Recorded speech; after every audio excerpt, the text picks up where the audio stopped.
Hello, my name is Ashley Smith and I am the Chair of Woodwind and Contemporary Performance here at the UWA Conservatorium of Music. Today I'm going to give you a few tips on what you can do with your clarinet reeds or your saxophone reeds in order to make them last longer and play better. All you really need as a clarinet player or a saxophone player to adjust your reeds is a piece of sandpaper, and what I have here is some 1200 grit sandpaper. This you can buy from most hardware stores and you can find it in the paint section, and you'll notice that it feels very fine. Don't be put off by the fact that it feels so fine. That's the kind of sandpaper you want, 1200 grit sandpaper. You'll also need a piece of glass that you can adjust your reeds on. You can, in fact, use a window when necessary. However, it's great to have a glass chopping board. It must be absolutely flat. So you don't want to use the textured side of the board. You want to use the perfectly smooth side of the board. Whenever I start off with some new reeds, what I normally do is I'll put them in some water just to soak, even just for 30 seconds, just to introduce moisture into the reed. What I'll do after that, so let's just give this one a little bit of a soak, is that I'll use my lips to drain the excess water out of the reed. And from here, what I'm going to do is I'm going to polish this side of the reed. Now, this side of the reed has to be absolutely flat. There can't be any warping on this side of the reed at all. Otherwise, your reed's going to become imbalanced and you're going to get squeaks and the reed is never going to work properly. So, to help make sure that the reed stays perfectly flat on this side of the mouthpiece, is we actually want to polish it like a French polisher polishing a table. So what we're going to do is, using the wrong side of the sandpaper, so the side which doesn't have the grit on the sandpaper, is I'm going to polish this side of the reed. What's very important is that you polish the reed with equal weighting over your fingers. You don't want to polish one side of the reed more than the other. So I like to use my 3 middle fingers. I put one at the tip of the reed, one at the heel and the other in the middle, and then without too much pressure I'm going to polish the reed just backwards and forwards.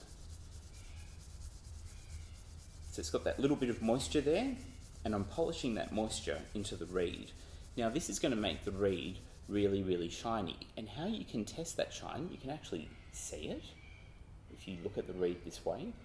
And you can feel it as well. And the best place to feel what the reed feels like is to use your top lip. Your top lip is very sensitive to touch. That's why if you burn your lip, it hurts so much. And you can also get a feel for what the reed feels like. Now, you'll notice that I used my right hand to polish the reed. Now that's going to favour one side of the reed because I used my right hand. Now I want to do exactly the same thing with my left hand. It's very important when doing anything with your reeds that you do the same process on both sides of the reed. You want your reeds to remain symmetrical. So anything you do with your right hand, you must do it again with your left hand. And remembering, we're polishing this side of the reed, not the side where the cut is. Alright, let's see what that feels like. Now that feels nice and smooth.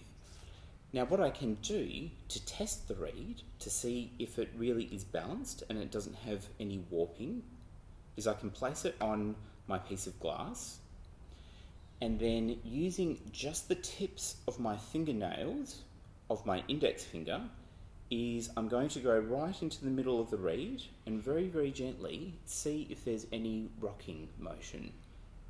If there's no rocking motion, excellent.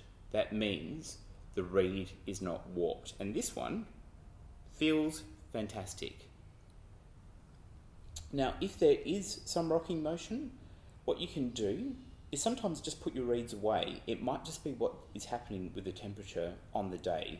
And if it's a really strange day, if there's a huge thunderstorm, or if it's very, very dry and your reeds are warped, maybe wait until the temperature and the humidity is a bit more moderate. However, if you can tell that your reed has been warped for a very, very long period of time, what you can do as a rescue measure is, for the first time, you can actually use the sand side of the sandpaper, and then I'm going to take off a little bit of cane on this side of the reed, but I'm not going to take off any of the cane from the top half of the reed. I'm only going to take off cane from the lower half of the reed. And I'm going to do that, first of all, with my right hand. And I'm not going to take off very much at all. Literally, and it's quite gentle what I'm doing. I'm using my 3 fingers. I'm just gently removing a little bit of cane, and you'll see that the dust of the cane will appear on the paper. You don't want to be taking shards of cane away. You always only will be wanting to remove dust. Again, the rule applies. I did that with my right hand, so therefore I have to do exactly the same thing with my left hand to make sure that the reed remains balanced and symmetrical. Then you can retest the reed on your piece of glass with your index fingers, the tips of the nails of your index fingers, and see if you have that rocking motion.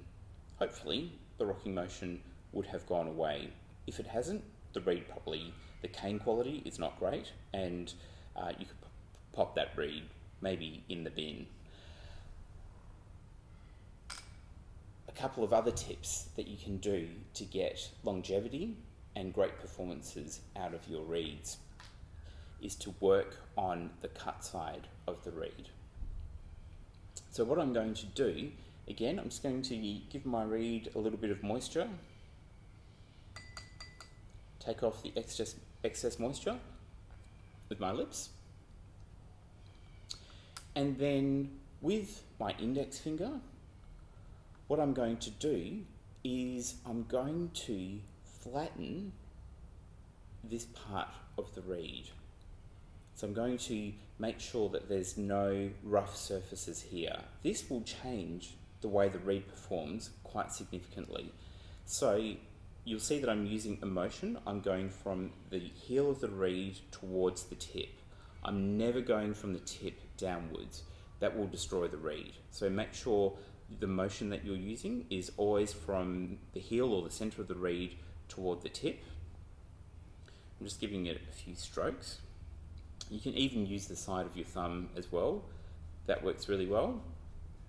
And the rule applies here too. If you do something with your left hand, you must do it with your right to make sure that the reed remains even. And you can actually even just put a little bit of moisture on your finger. And I'm going to push forwards towards the tip of the cut side of the reed. And what I'm doing here is I'm closing those organic fibres that exist on the cut side of the reed. This is going to make the reed last longer, and it's also going to make the reed actually feel like it's got greater flexibility on your bottom lip as well. It's the number one tip I have actually for being able to instantly improve any reed. In fact, even when I'm in a performance, is that as soon as I leave the stage, is that I'll actually do these things while I'm off stage. So before I come on for the next piece, I might just quickly take the reed off. I'll give it a quick polish on this side, and then I'll just give it a bit of a stroke with my thumb and index finger on the cut side of the reed. And then when I put that back on the instrument, it is going to sound awesome. So these are things that you can do to prepare new reads, but there are also great ways to be able to revive old reads, or even when you're in the middle of a performance, you can actually do some of these techniques as well, and this is going to make sure that your reads sound brilliant all the time. Thanks so much for watching, and if you'd love to come along to one of our clarinet classes here at the UWA Conservatorium of Music, just get in touch with us at music@uwa.edu.au, and I would love to see you come along to one of our clarinet classes.